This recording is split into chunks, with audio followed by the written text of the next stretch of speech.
خدا کے زندہ اور پاک کلام میں سے پیدائش کی کتاب اس کا 18واں باب۔ پھر خداوند ممرے کے بلوتوں میں اسے نظر آیا، اور وہ دن کو گرمی کے وقت اپنے خیمہ کے دروازہ پر بیٹھا تھا، اور اس نے اپنی آنکھیں اٹھا کر نظر کی، اور کیا دیکھتا ہے کہ 3 مرد اس کے سامنے کھڑے ہیں۔ وہ ان کو دیکھ کر خیمہ کے دروازے سے ان سے ملنے کو دوڑا اور زمین تک جھکا اور کہنے لگا کہ اے میرے خداوند، اگر مجھ پر آپ نے کرم کی نظر کی ہے تو اپنے خادم کے پاس سے چلے نہ جائیں، بلکہ تھوڑا سا پانی لایا جائے اور آپ اپنے پاؤں دھو کر اس درخت کے نیچے آرام کریں۔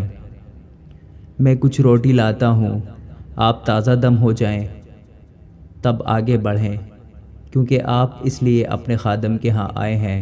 انہوں نے کہا، جیسا تو نے کہا ہے ویسا ہی کر۔ اور ابراہیم ڈیرے میں سارہ کے پاس دوڑا گیا اور کہا کہ 3 پیمانہ باریک آٹا جلد لے اور اسے گوندھ کر پھلکے بنا۔ اور ابراہیم گلہ کی طرف دوڑا اور ایک موٹا تازہ بچڑا لا کر ایک جوان کو دیا، اور اس نے جلدی جلدی اسے تیار کیا۔ پھر اس نے مکھن اور دودھ اور اس بچڑے کو جو اس نے پکوایا تھا لے کر ان کے سامنے رکھا، اور آپ ان کے پاس درخت کے نیچے کھڑا رہا، اور انہوں نے کھایا۔ پھر انہوں نے اس سے پوچھا کہ تیری بیوی سارہ کہاں ہے؟ اس نے کہا وہ ڈیرے میں ہے۔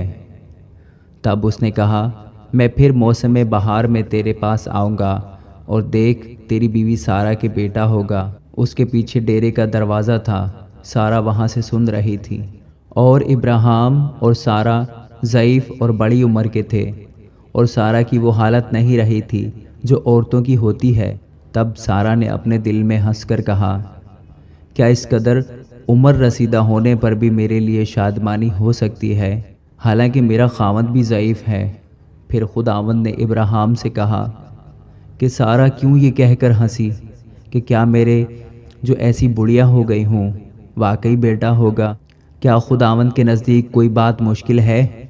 موسم بہار میں معین وقت پر میں تیرے پاس پھر آؤں گا اور سارہ کے بیٹا ہوگا۔ تب سارہ انکار کر گئی کہ میں نہیں ہنسی، کیونکہ وہ ڈرتی تھی۔ پر اس نے کہا، نہیں، تو ضرور ہنسی تھی۔ تب وہ مرد وہاں سے اٹھے اور انہوں نے سدوم کا رخ کیا، اور ابراہیم ان کو رخصت کرنے کو ان کے ساتھ ہو لیا۔ اور خداوند نے کہا کہ جو کچھ میں کرنے کو ہوں کیا اسے ابراہیم سے پوشیدہ رکھوں؟ ابراہیم سے تو یقیناً ایک بڑی اور زبردست قوم پیدا ہوگی، اور زمین کی سب قومیں اس کے وسیلہ سے برکت پائیں گی، کیونکہ میں جانتا ہوں کہ وہ اپنے بیٹوں اور گھرانے کو جو اس کے پیچھے رہ جائیں گے وصیت کرے گا کہ وہ خداوند کی راہ میں قائم رہ کر عدل اور انصاف کریں، تاکہ جو کچھ خداوند نے ابراہیم کے حق میں فرمایا ہے اسے پورا کرے۔ پھر خداوند نے فرمایا، چونکہ سدوم اور عمورہ کا شور بڑھ گیا اور ان کا جرم نہایت سنگین ہو گیا ہے، اس لیے میں اب جا کر دیکھوں گا کہ کیا انہوں نے سراسر ویسا ہی کیا ہے جیسا شور میرے کان تک پہنچا ہے، اور اگر نہیں کیا تو میں معلوم کر لوں گا۔ سو وہ مرد وہاں سے مڑے اور سدوم کی طرف چلے، پر ابراہیم خداوند کے حضور کھڑا ہی رہا۔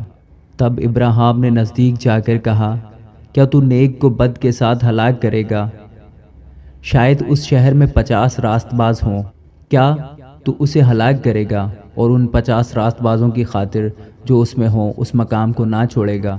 ایسا کرنا تجھ سے بعید ہے کہ نیک کو بد کے ساتھ مار ڈالے اور نیک بد کے برابر ہو جائیں۔ یہ تجھ سے بعید ہے، کیا تمام دنیا کا انصاف کرنے والا انصاف نہ کرے گا؟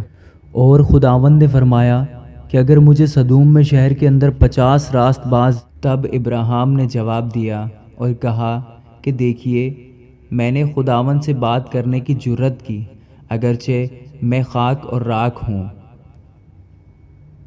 شاید 50 راست باز میں 5 کم ہوں، کیا ان 5 کی کمی کے سبب سے تو تمام شہر کو نیست کرے گا؟ اس نے کہا، اگر مجھے وہاں 45 ملیں تو میں اسے نیست نہیں کروں گا۔ پھر اس نے اس سے کہا کہ شاید وہاں 40 ملیں۔ تب اس نے کہا کہ میں ان 40 کی خاطر بھی یہ نہیں کروں گا۔ پھر اس نے کہا خداوند ناراض نہ ہو تو میں کچھ اور عرض کروں، شاید وہاں 30 ملیں۔ اس نے کہا اگر مجھے وہاں 30 بھی ملیں تو بھی ایسا نہیں کروں گا۔ پھر اس نے کہا دیکھیے میں نے خداوند سے بات کرنے کی جرت کی، شاید وہاں 20 ملیں۔ اس نے کہا میں 20 کی خاطر بھی اسے نیست نہیں کروں گا۔ تب اس نے کہا خداوند ناراض نہ ہو تو میں ایک بار اور کچھ عرض کروں، شاید وہاں 10 ملیں۔ اس نے کہا میں اس 10 کی خاطر بھی اسے نیست نہیں کروں گا۔ جب خداوند ابراہیم سے باتیں کر چکا تو چلا گیا اور ابراہیم اپنے مکان کو لوٹا۔ آمین۔